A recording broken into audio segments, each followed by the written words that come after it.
হরে কৃষ্ণ। ওম নমো ভগবতে বাসুদেবায়। শ্রীমদ্ ভাগবত পাঠে আপনাদের স্বাগতম। এর আগে অষ্টম অধ্যায়ে আমরা জেনেছি কুন্তী দেবীর প্রার্থনা সম্পর্কে। নবম অধ্যায় ভগবান শ্রীকৃষ্ণের উপস্থিতিতে ভীষ্মদেবের প্রয়াণ। শ্রী সুত গোস্বামী বললেন, কুরুক্ষেত্রের রণাঙ্গনে বহু প্রজা হত্যা করার জন্য ভীত হয়ে যুধিষ্ঠির মহারাজ অতঃপর ধর্মতত্ত্ব জানার জন্য সেই যুদ্ধক্ষেত্রে গমন করলেন। সেখানে ভীষ্মদেব শরশয্যায় শায়িত হয়ে মৃত্যুর প্রতীক্ষা করছিলেন। সেই সময়ে তার সমস্ত ভ্রাতারা স্বর্ণালঙ্কারে সজ্জিত উত্তম অশ্বদের চালিত অত্যন্ত সুন্দর সুন্দর রথে আরোহণ করে তার অনুগমন করলেন। তাদের সঙ্গে ব্যাসদেব, পাণ্ডবদের প্রধান পুরোহিত, ধৌম্যের মতো ঋষিরা এবং অন্যেরা ছিলেন। হে বিপ্রর্ষি, পরমেশ্বর ভগবান শ্রীকৃষ্ণ অর্জুনের সঙ্গে একটি রথে চড়ে তাদের অনুগমন করলেন। এইভাবে যুধিষ্ঠির মহারাজকে অত্যন্ত আভিজাত্য সম্পন্ন বলে মনে হতে লাগলো, ঠিক যেমন কুবেরকে গুহ্যক আদি সঙ্গী পরিবৃত অবস্থায় মনে হয়। আকাশমার্গ থেকে বিচ্যুত এক দেবতার মতো ভীষ্মদেবকে ভূমিতে শায়িত দেখে পাণ্ডবরাজ যুধিষ্ঠির তার কনিষ্ঠ ভ্রাতাদের এবং ভগবান শ্রীকৃষ্ণের সঙ্গে তার উদ্দেশ্যে প্রণতি নিবেদন করলেন। ভরত মহারাজের বংশধরগণের মধ্যে যিনি ছিলেন প্রধান, সেই ভীষ্মদেবকে দর্শন করার জন্য ব্রহ্মাণ্ডের সমস্ত মহাত্মারা অর্থাৎ সত্যগুণে স্থিত দেবর্ষি, ব্রহ্মর্ষি ও রাজর্ষিরা সেখানে সমবেত হয়েছিলেন।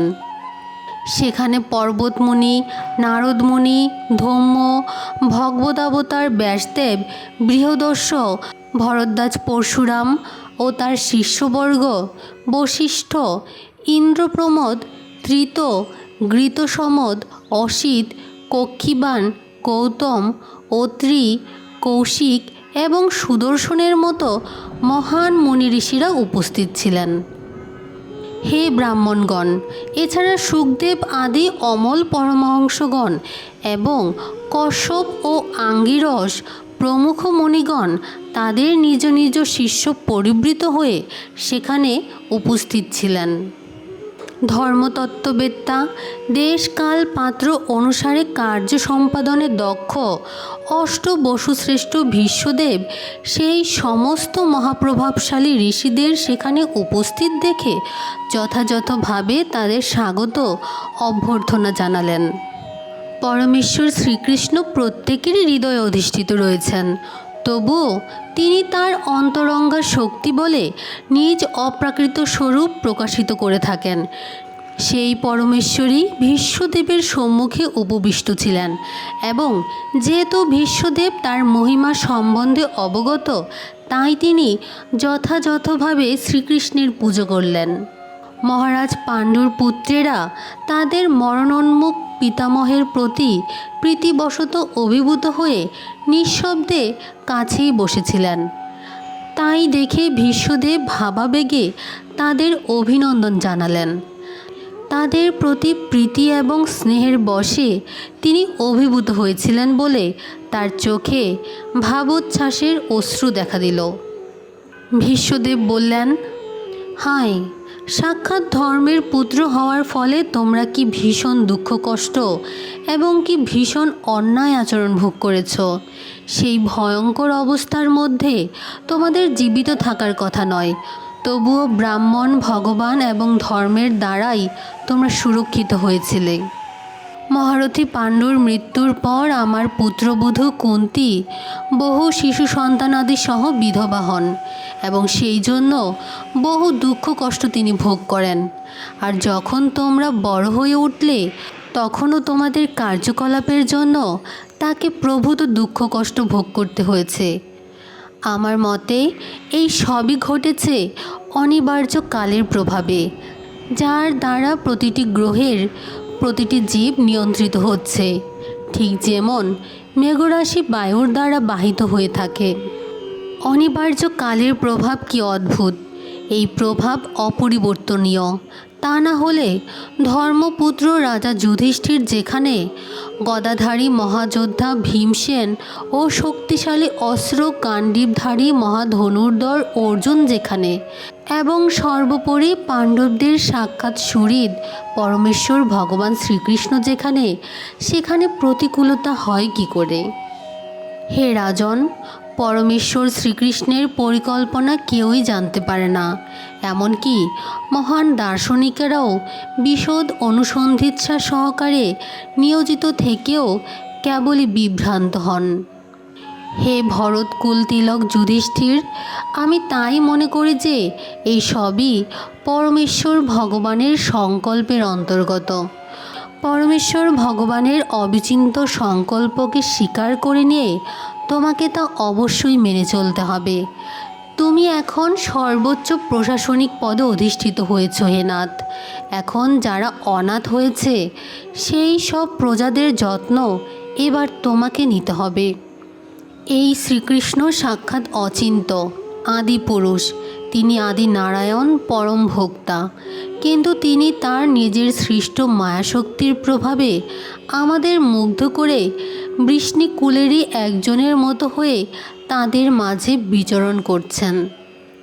হে রাজন, শিব, দেবর্ষি নারদ এবং ভগবদাবতার কপিল দেবাদি সকলেই সাক্ষাৎ সংস্পর্শের মাধ্যমে তার অতি নিগূঢ় মহিমারাজি সম্বন্ধে অবগত।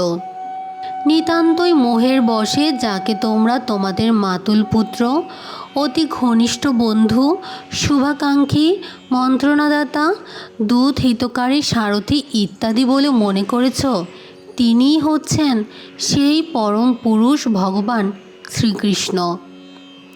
অদ্বয় তত্ত্ব পরমেশ্বর ভগবান হওয়ার জন্য তিনি প্রত্যেকের হৃদয়ে বিরাজমান। তিনি সকলের প্রতি সমভাবে করুণাশীল, ভেদ বুদ্ধিজনিত অভিমান শূন্য এবং সকল প্রকার আসক্তিরহিত। তাই তিনি যা করেন তা সবই জড় বিকার শূন্য। তিনি সমভাবাপন্ন পুরুষ। সকলের প্রতি সমদর্শী হওয়া সত্ত্বেও তিনি আমার জীবনের অন্তিম সময়ে কৃপা করে আমাকে দর্শন দিতে এসেছেন, কারণ আমি তার ঐকান্তিক সেবক। ভক্তি সমাহিত চিত্তে যে ভক্তেরা তার ভাবে আবিষ্ট হয়ে তার মহিমা কীর্তন করেন, তিনি তাদের জড় দেহ ত্যাগের সময় সকাম কর্মের বন্ধন থেকে মুক্ত করেন। আমার প্রভু, যিনি চতুর্ভুজ এবং যার বদন কমল নবোদিত সূর্যের মতো রক্তিম নেত্র ও প্রফুল্ল হাস্যের দ্বারা সুশোভিত, তিনি কৃপা করে আমার এই জড়দেহ পরিত্যাগের মুহূর্তে আমার জন্য প্রতীক্ষা করুন। সুত গোস্বামী বললেন, ভীষ্মদেবের সেই মর্মস্পর্শী বাক্য শ্রবণ করে মহারাজ যুধিষ্ঠির সমস্ত মহান ঋষিবর্গের সমক্ষে সরসজ্জাশায়ী ভীষ্মদেবের কাছে ধর্ম বিষয়ক বিভিন্ন কর্তব্য কর্মাদির অত্যাবশ্যক নীতিনিয়মাদি সংক্রান্ত প্রশ্ন জিজ্ঞাসা করতে লাগলেন। মহারাজ যুধিষ্ঠিরের অনুসন্ধিৎসায় ভীষ্মদেব প্রথম মানুষের জীবনের স্বভাব ও যোগ্যতা অনুসারে সমস্ত বর্ণ এবং আশ্রম বিভাগের সংজ্ঞা বিবৃত করলেন। তারপর তিনি যথাক্রমে দুই শ্রেণীবিভাগের মাধ্যমে অনাসক্তির প্রতিরোধী ক্রিয়া এবং আসক্তির অন্তঃক্রিয়ার বর্ণনা করলেন। তারপর তিনি বিভাগ অনুসারে দান ধর্ম, রাজধর্ম এবং মোক্ষ ধর্মসমূহ ব্যাখ্যা করলেন। তারপর তিনি স্ত্রীলোক এবং ভক্তদের কর্তব্য কর্মাদি সংক্ষিপ্ত এবং বিস্তারিত দুইভাবেই বর্ণনা করলেন। হে ঋষি, তারপর ধর্ম, অর্থ, কাম এবং মোক্ষলাভের উপায়াদি যথাপূর্বক বর্ণনা প্রসঙ্গে তত্ত্বজ্ঞ ভীষ্মদেব ইতিহাস থেকে দৃষ্টান্ত উল্লেখ করে বিভিন্ন বর্ণ এবং আশ্রমের কর্তব্যকর্ম সম্বন্ধে বিবৃত করেছিলেন। যখন বৃত্তি অনুযায়ী কর্তব্যকর্মের বিষয়ে ভীষ্মদেব উপদেশ দিচ্ছিলেন, তখন সূর্যের গতিপথ উত্তর গোলার্ধের অভিমুখী হয়। সিদ্ধযোগীরা যারা তাদের ইচ্ছা অনুযায়ী মৃত্যুবরণ করতে চান তারা এই বিশেষ সময়টির অভিলাষ করে থাকেন।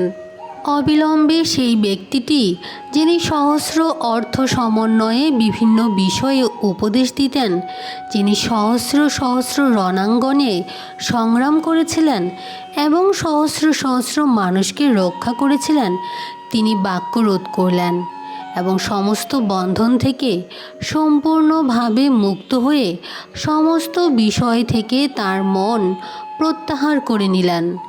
তার নয়ন সম্মুখে যে দীপ্তিময় উজ্জ্বল পীতবসনধারী চতুর্ভুজ আদি পরম পুরুষ ভগবান শ্রীকৃষ্ণ দাঁড়িয়েছিলেন, তার দিকে তখন প্রসারিত নির্নিমেষ দৃষ্টি নিবদ্ধ করে রইলেন। বিশুদ্ধ ধ্যানে মগ্ন হয়ে ভগবান শ্রীকৃষ্ণের দর্শন লাভ করার ফলে তিনি জড়জাগতিক সমস্ত অশুভ বিষয় থেকে তৎক্ষণাৎ মুক্ত হলেন এবং শরাঘাতে প্রাপ্ত সমস্ত দৈহিক বেদনার উপশম হল। এইভাবে তার ইন্দ্রিয়াদির বাহ্যিক কার্যকলাপ তৎক্ষণাৎ রুদ্ধ হয়ে গিয়েছিল এবং তিনি তার জড়দেহ পরিত্যাগের সময় সমস্ত জীবের নিয়ন্তার উদ্দেশ্যে অপ্রাকৃতভাবে স্তব করতে লাগলেন।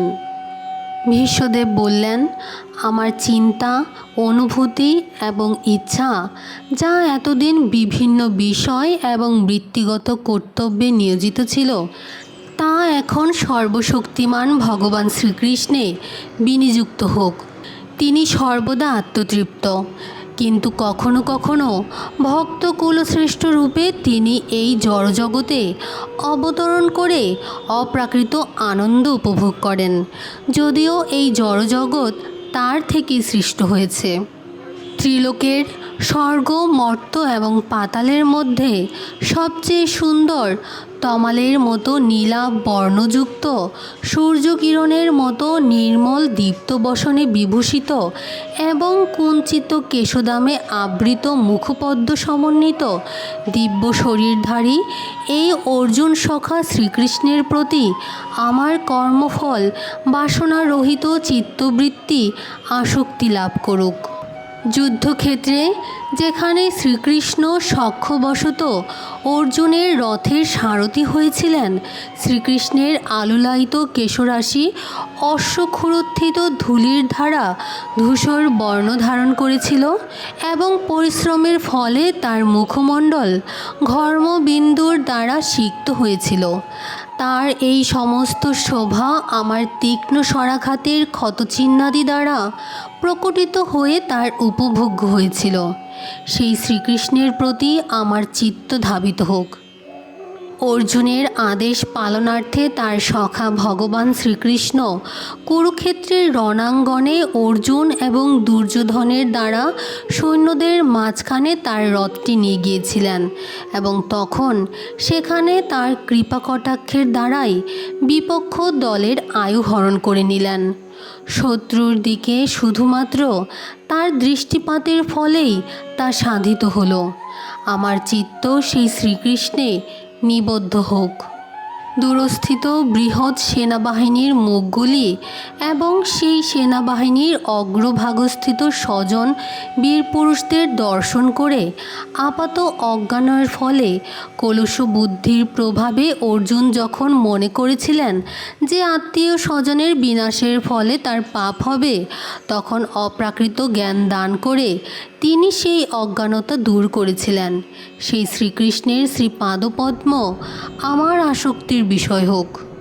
আমার অভিলাষ পূর্ণ করার জন্য তিনি তার নিজের প্রতিজ্ঞা ভঙ্গ করেও রথ থেকে নেমে এসে রথের চাকা তুলে নিয়েছিলেন এবং হস্তিকে বধ করার জন্য প্রবল বেগে ধাবমান সিংহের মতো পৃথিবী কম্পিত করে তিনি আমার দিকে ধাবিত হয়েছিলেন। তখন তার উত্তরীয়খানিও তার শরীর থেকে পথে পড়ে গিয়েছিল। রণক্ষেত্রে আমার তীক্ষ্ণ স্বরে ক্ষতবিক্ষত হয়ে তার বিধ্বস্ত বর্ম নিয়ে রক্তাক্ত কলেবরে যেন রাগান্বিত হয়ে আমাকে বধ করার জন্য প্রবল বেগে আমার দিকে ছুটে এলেন। সেই মুক্তিদাতা ভগবান মুকুন্দ পরমেশ্বর শ্রীকৃষ্ণ আমার পরম গতি হন। মৃত্যুর সময় পরমেশ্বর ভগবান শ্রীকৃষ্ণের প্রতি আমার চেতনা সম্পূর্ণরূপে আকৃষ্ট হোক। দক্ষিণ হস্তে চাবুক এবং বাম হস্তে অশ্ববল্গাধারী সর্ব উপায়ে অর্জুনের রথের রক্ষাকারী সারথি রূপে শোভামান শ্রীকৃষ্ণে আমি আমার চিত্ত একাগ্র করেছি। কুরুক্ষেত্রের রণাঙ্গনে তাকে যারা দর্শন করে মৃত্যুবরণ করেছিলেন তারা সকলেই তাদের স্বরূপ প্রাপ্ত হয়েছেন। আমার চিত্ত শ্রীকৃষ্ণে নিবদ্ধ হোক, যার সুন্দর গমনভঙ্গি, মধুর হাস্য এবং প্রেমপূর্ণ ঈক্ষণ ব্রজগোপিকাদের আকর্ষণ করেছিল। রাস নৃত্য থেকে তার অন্তর্হিত হওয়ার পর ব্রজগোপীরা তার বিরহে উন্মত্তবোধ হয়ে তার গমনভঙ্গি ও বিবিধ কার্যকলাপের অনুকরণ করেছিলেন। মহারাজ যুধিষ্ঠিরের রাজসূয় যজ্ঞে সমস্ত মুনি, ঋষি এবং শ্রেষ্ঠ নরপতিদের মহান সমাবেশ হয়েছিল এবং সেই সভায় শ্রীকৃষ্ণ পরমেশ্বর ভগবান রূপে সকলের দ্বারা পূজিত হয়েছিলেন। আমি তা প্রত্যক্ষভাবে দর্শন করেছিলাম এবং তার চরণে আমার চিত্ত নিবদ্ধ করার জন্য আমি সেই ঘটনা স্মরণ করছি। এখন আমি পূর্ণ একাগ্রতা সহকারে আমার সম্মুখে উপস্থিত ভগবান শ্রীকৃষ্ণের ধ্যান করতে পারি, কারণ তার সম্বন্ধে আমার দ্বৈতভাবের সমস্ত মোহ এখন দূর হয়ে গেছে। তিনি এক এবং অদ্বিতীয় হওয়া সত্ত্বেও সকলের হৃদয়ে, এমনকি মনোধর্মীদের হৃদয়ে পর্যন্ত বিরাজ করেন। সূর্য ভিন্ন ভিন্নভাবে প্রতিভাত হলেও সূর্য একটি। সুত গোস্বামী বললেন, এইভাবে ভীষ্মদেব তার মন, বাক্য ও চক্ষু প্রভৃতি ইন্দ্রিয় বৃত্তি দ্বারা তার চেতনাকে পরমাত্মা ভগবান শ্রীকৃষ্ণে আবিষ্ট করে শেষ নিঃশ্বাস ত্যাগ করলেন। অন্তহীন পরব্রহ্মে শ্রী ভীষ্মদেব মিলিত হয়েছেন জেনে সেখানে উপস্থিত সকলে দিবাবসানে পাখিদের মতো মৌনভাবে অবস্থান করতে লাগলেন। অতঃপর স্বর্গের দেবতাবৃন্দ এবং মর্ত্যের মানবেরা তার প্রতি সম্মান প্রদর্শন করে দুন্ধুবি ধ্বনি করলেন। সৎ প্রকৃতির রাজন্যবর্গ সম্মান ও শ্রদ্ধা প্রদর্শন শুরু করলেন এবং আকাশ থেকে পুষ্পবৃষ্টি হতে লাগল। হে ভৃগুবংশ তিলক, ভীষ্মদেবের মৃতদেহের অন্ত্যেষ্টিক্রিয়া সম্পাদন করে মহারাজ যুধিষ্ঠির ক্ষণিকের জন্য দুঃখে অভিভূত হলেন। সমস্ত মহর্ষিগণ গুরু বৈদিক মন্ত্রের দ্বারা সেখানে উপস্থিত ভগবান শ্রীকৃষ্ণের গুণকীর্তন করলেন। তারপর শ্রীকৃষ্ণকে হৃদয়ে ধারণ করে তাঁরা তাদের নিজ নিজ আশ্রমে প্রত্যাবর্তন করলেন। অতঃপর মহারাজ যুধিষ্ঠির অচিরেই পরমেশ্বর শ্রীকৃষ্ণ সহ তাঁর রাজধানী হস্তিনাপুরে গমন করে তাঁর জ্যেষ্ঠতা ধৃতরাষ্ট্র ও তাৎপত্নী তপস্বিনী গান্ধারীকে সান্ত্বনা দিয়েছিলেন। তারপর মহান ধর্মরাজ যুধিষ্ঠির জ্যেষ্ঠতা ধৃতরাষ্ট্রের অনুজ্ঞা এবং পরমেশ্বর শ্রীকৃষ্ণের সম্মতি অনুসারে ধর্মের বিধান ও রাজকীয় নীতি নিয়মাদি কঠোরভাবে পালন করে তাঁর পিতামহের পদাঙ্ক অনুসরণে রাজ্য শাসন করতে লাগলেন। দশম অধ্যায়, ভগবান শ্রীকৃষ্ণের দ্বারকা যাত্রা। শৌনক মুনি জিজ্ঞাসা করলেন, তার ন্যায্য উত্তরাধিকার অপহরণকারী এবং নানা প্রকার অনিষ্ট সাধনকারী শত্রুদিগকে অনুজগণের সহায়তায় বধ করে ধার্মিক অগ্রগণ্য রাজা যুধিষ্ঠির কিভাবে তার রাজ্য শাসন করেছিলেন। অবশ্যই তিনি কুণ্ঠাশূন্য চিত্তে তার রাজ্য ভোগ করতে পারেননি।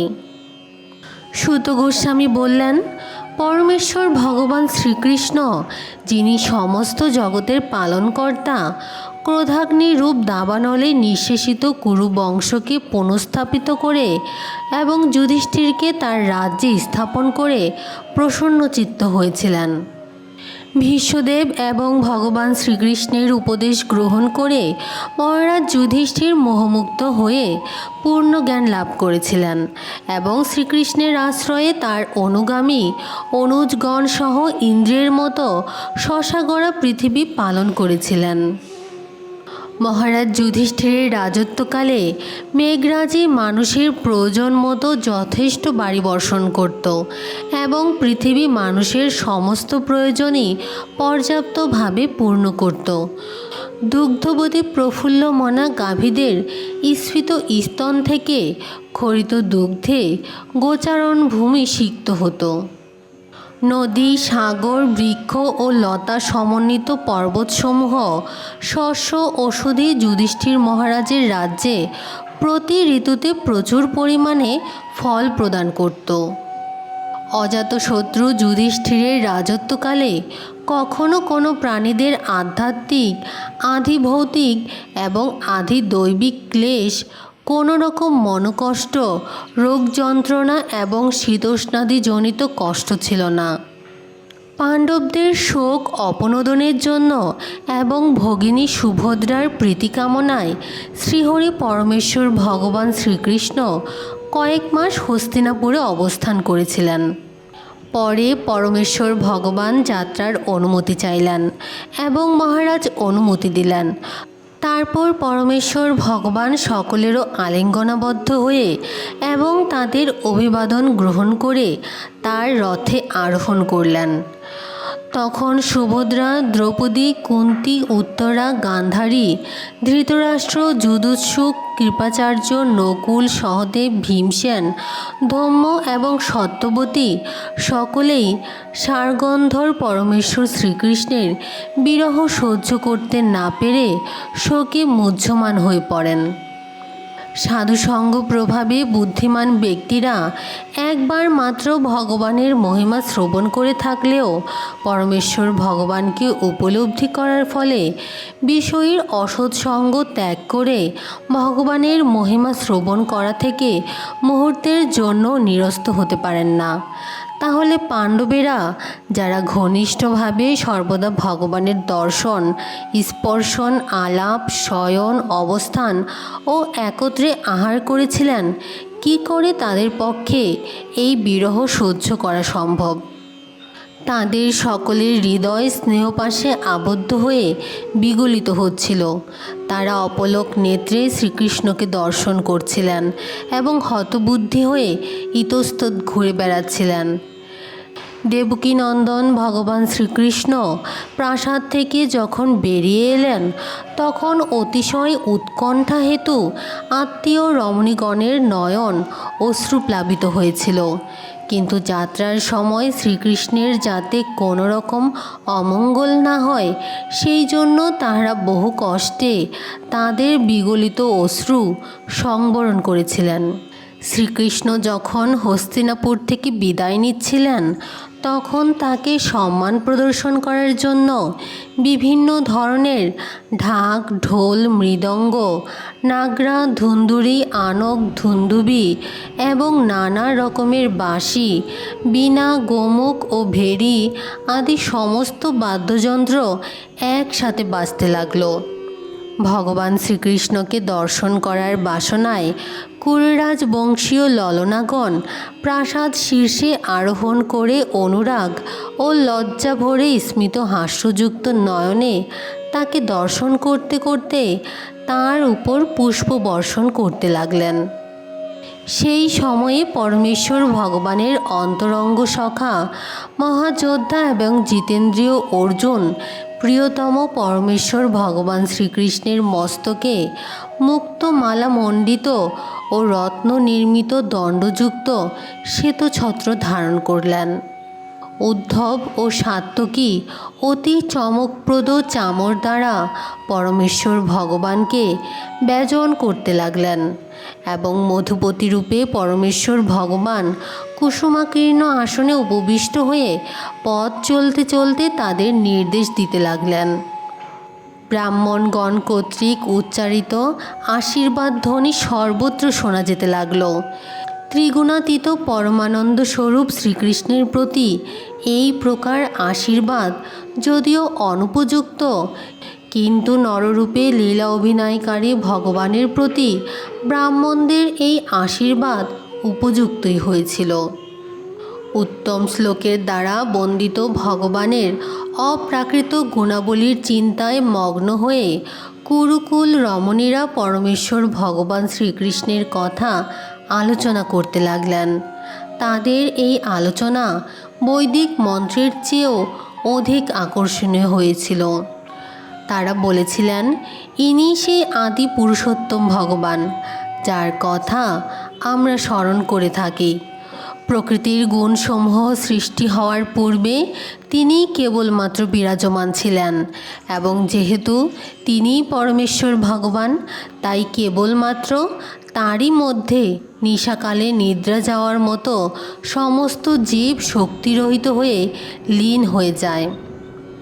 পরমেশ্বর ভগবান পুনরায় তার বিভিন্ন অংশস্বরূপ জীবদের নাম এবং রূপ প্রদান করার বাসনায় জড়া প্রকৃতির তত্ত্বাবধানে তাদের ন্যস্ত করেন। তারই শক্তির প্রভাবে জড়া প্রকৃতি পুনরায় সৃষ্টি করার শক্তি অর্জন করেন। জীবকুলের কর্তব্য কর্মাদি বিধান করবার উদ্দেশ্যে তিনি শাস্ত্রাদি প্রণয়ন করেন। ইনি সেই পরমেশ্বর ভগবান, যার অপ্রাকৃত রূপ জিতেন্দ্রিয়, সংযত চিত্ত, অমলাত্মা মহান ভক্তগণ ঐকান্তিক ভক্তিযোগের মাধ্যমে দর্শন করে থাকেন। জীবের অস্তিত্ব নির্মল ও শুদ্ধ করার সেটিই হলো একমাত্র পন্থা। হে সখী, ইনিই সে পরমেশ্বর ভগবান, যার আকর্ষণীয় ও গুহ্য লীলাসমূহ বৈদিক শাস্ত্রের অতি প্রচ্ছন্ন অংশগুলিতে তার মহান ভক্তগণের দ্বারা বর্ণিত হয়েছে। ইনিই সে একমাত্র পুরুষ, যিনি এই জড় জগতের সৃষ্টি, স্থিতি এবং প্রলয় কার্য সাধন করে থাকেন, এবং তা সত্ত্বেও তিনি তার দ্বারা প্রভাবিত হন না। যখনই রাজা ও শাসকবৃন্দ তমগুণের দ্বারা আচ্ছাদিত হয়ে অধর্ম আচরণপূর্বক পশুর মতো জীবনযাপন করে, তখন এই ভগবান শ্রীকৃষ্ণই তার অপ্রাকৃত রূপে বিভিন্ন যুগে প্রকটিত হয়ে তার সর্বশক্তিমত্তা, পরম সত্যতা, বিশ্বস্ত জনের প্রতি বিশেষ কৃপা এবং অদ্ভুত ক্রিয়াকলাপ সম্পাদনাদি লীলা বিক্রম প্রকাশ করে থাকেন। আহা, যদুবংশ পরম মহিমায় মহিমান্বিত এবং মথুরা সবচাইতে পুণ্যময়, কেননা এই পুরুষোত্তম লক্ষ্মীপতি শ্রীহরি স্বয়ং যদুবংশে জন্মগ্রহণ করেছেন এবং শৈশবে মথুরায় বিহার করেছেন। নিঃসন্দেহে এটি পরম আশ্চর্যের বিষয় যে দ্বারকা স্বর্গের মহিমাকেও লাঞ্ছিত করেছে এবং পৃথিবীর পুণ্য প্রসিদ্ধি বৃদ্ধি করেছে। দ্বারকাবাসীরা সর্বদাই সমস্ত জীবাত্মার আত্মা শ্রীকৃষ্ণকে তার প্রেমময় রূপ বৈশিষ্ট্যে দর্শন করছেন। তিনি মধুর হাস্যময় কৃপাদৃষ্টি দ্বারা তাদের অনুগৃহীত করছেন। নিঃসন্দেহে এটি পরম আশ্চর্যের বিষয় যে দ্বারকা স্বর্গের মহিমাকেও লাঞ্ছিত করেছে এবং পৃথিবীর পূর্ণ প্রসিদ্ধি বৃদ্ধি করেছে। দ্বারকাবাসীরা সর্বদাই সমস্ত জীবাত্মার আত্মা শ্রীকৃষ্ণকে তার প্রেমময় রূপ বৈশিষ্ট্যে দর্শন করছেন। তিনি মধুর হাস্যময় কৃপাদৃষ্টি দ্বারা তাদের অনুগৃহীত করছেন। হে সখীগণ, তিনি যাদের পানি গ্রহণ করেছেন সেই সমস্ত গৃহিণীদের কথা একবার চিন্তা করো। প্রদ্যুম্ন, শাম্ব, অম্ব প্রমুখ সন্তানের জননী রুক্মিণী, সত্যভামা এবং জাম্ববতীর মতো রমণীদের তিনি বলপূর্বক তাদের স্বয়ংবর সভা থেকে হরণ করেন এবং ভৌমাসুর ও তার সহস্র সহস্র সহচরকে নিহত করে পরে তিনি অন্যান্য মহিলাদেরও বলপূর্বক হরণ করেন। এইসব মহিলারা সকলেই মহিমান্বিত। সেই সমস্ত নারীগণ নিতান্ত অপবিত্র ও স্বাতন্ত্র্যহীন হওয়া সত্ত্বেও পবিত্রভাবে মহিমান্বিত হয়েছেন। তাদের প্রতি কমললোচন পরমেশ্বর ভগবান শ্রীকৃষ্ণ বহুমূল্য সামগ্রী আহরণ করে উপহার স্বরূপ প্রদানপূর্বক তাদের হৃদয়ের আনন্দ বর্ধন করেছেন এবং তাদের নিঃসঙ্গ রেখে কখনো তিনি গৃহ থেকে নির্গমন করেন না।